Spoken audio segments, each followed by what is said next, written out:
Well, welcome back to the channel. It's been a little while, hasn't it? And I can only apologise for that. Know that my intention is to keep doing videos on the channel recently. Sometimes it is just one of those things that work or other stuff gets in the way.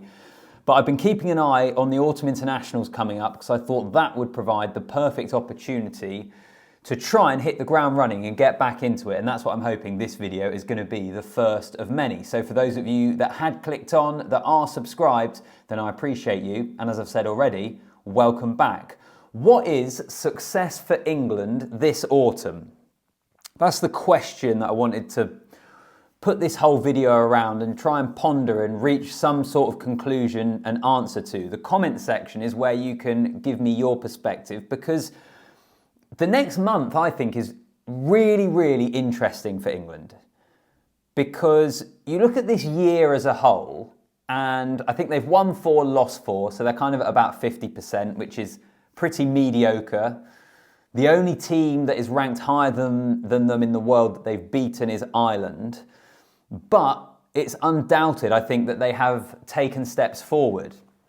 And for those of you that have watched the channel for a while and have watched any of the videos I did at the conclusion of the New Zealand tour in the summer, for example, my general view was, whilst England didn't win, I still felt positive about them because they'd taken steps forward. They had developed their game plan. The defensive strategy looked like it was starting to bear fruit. From an attacking sense, they looked more dangerous than they had done for years. So overall, I viewed this year as being quite positive. But what does success over the next month look like for England? And I think one of the big things for me is that it really becomes about results. And I know some people have probably been at that already, but as I mentioned from the New Zealand tour, I could accept the tight losses to New Zealand because of the improved performances. I think 4 matches at home. They've got New Zealand this weekend. They then play Australia, then South Africa, and then they finish off with Japan.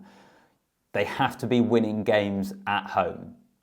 For this England team to be the team that they want to be, that they talk about being, that they want to develop into, you've got to win your home games. You have to become a difficult team to beat when someone comes into your backyard. And Twickenham wasn't a fortress for England for a long, long time. The last game we saw them play there was that incredible win against Ireland. Can they build on that? So I think if you ask most people what's success for England, it's either 3 wins or it's 4. Any less than that, and I think it's quite underwhelming. Or maybe not underwhelming, but certainly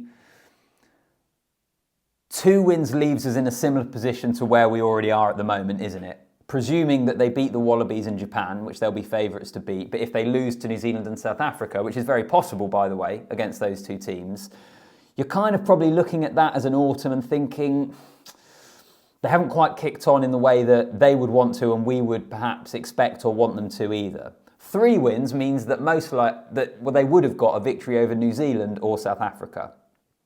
So that is improvement. 4 wins, I think, is where this team wants to be. So I think 3 is a success. I think 3, broadly speaking, would be considered a success for England. I also do think that there is an argument for this England team, success is 4. Only in so much as, if they win 3, no one's criticising them for that. I think in golfing parlance, that would be considered about level par for England. That's acceptable, it's good, they move on, they don't get overly criticised, but equally they're not being lauded or overly praised either.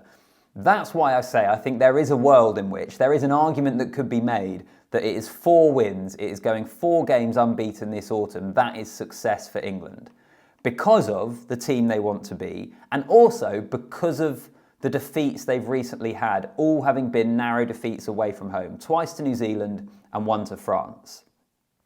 France are one of the best teams in the world. We know that. Going away to France is not easy. And England maybe will probably feel they should have won that game at the end of the Six Nations. You've then got the 2 test matches in New Zealand.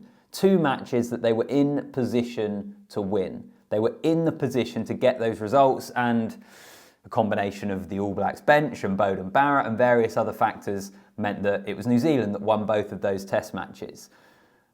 But if England truly want to take that next step, then those fine margins, you have to win those games. And given the fact that they have had very narrow defeats to very good opposition in their last 3 defeats, if they're at home in the next 4 games, how possible is it that they win 4 from 4? As I say, I think 3 is probably still a success. I think most people would accept that. I think speaking now, before we've seen any of these games, I think most England fans would say that 3 victories is good and they would absolutely take it. I just wonder whether 4 is possible or not. Maybe not, because particularly South Africa, I think, is going to be a really intriguing game, by the way, because of the history of these teams, but also an incredibly difficult challenge for this England team. But to reiterate, is it all about results now? Like, up until this point, I've been happy with improvements in the game plan and in the way in which they're attacking. The development of that back 3 in terms of Tommy Freeman and Faye Woboto and George Furbank, who've all been brilliant. Other players as well that have kind of come in and emerged. You know, Finn Baxter, who did a great job in New Zealand. Players like this who have come into the team and started developing. I just think we're getting closer to the point with England, particularly at home. I think particularly because they are at home, that it is about the results. At this level, at international rugby, test match rugby against some of the best teams in the world, you have to find a way to win, rather than looking at perhaps a lot of those other elements and saying, well, you know, they're developing the team, the attack's getting better, the defence is improving. I suppose the curveball to all of this has been the coaching stuff over the last few months with England. Felix Jones technically is still there, but is basically working from home as what was the defence coach. Now Joel Abd is going to be coming in as a new defence coach. So what does England's defence looks like? They've lost their S&C as well. So there's been changes in the coaching team.